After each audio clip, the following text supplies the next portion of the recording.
I've been going through some old photos lately, photos of my daughter in London, in Italy, and in France. She's little in some of them, preteen. And I keep stopping in those photos thinking, I did that on a budget, as a single mom, figuring it out as I went. And I did that for her. She's leaving for college soon.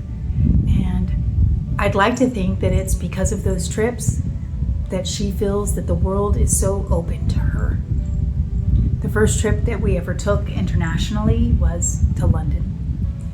She was around 10 or 11 years old. We had been talking about history. I love history.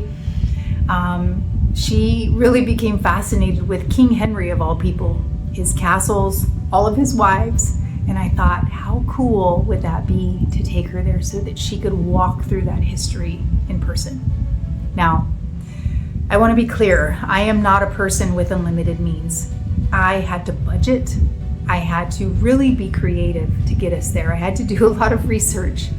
But when I got her there and she walked through those rooms and touched those walls, something in her changed. I could see it. She got quiet in a way that children do when something is bigger than their words can express. And on the way home from that trip, she said, "Mom, when can we go back?" So we kept going. We were able to go to Italy and then France. And every trip, she came home just a little bit different, a little more curious, a little more confident, and a little more convinced that the town that she grew up in was not the whole world. I wanted her to know that she could go anywhere, that the world was not closed to her, that where she came from was just the starting point. She just graduated high school, and I need to tell you something about that day, if I might share. I didn't graduate high school myself, so watching her walk across that stage wasn't just her moment, it kind of felt like mine too. I cried in a way that I couldn't fully explain to anybody standing next to me that day. They couldn't understand what that stage represented for my family.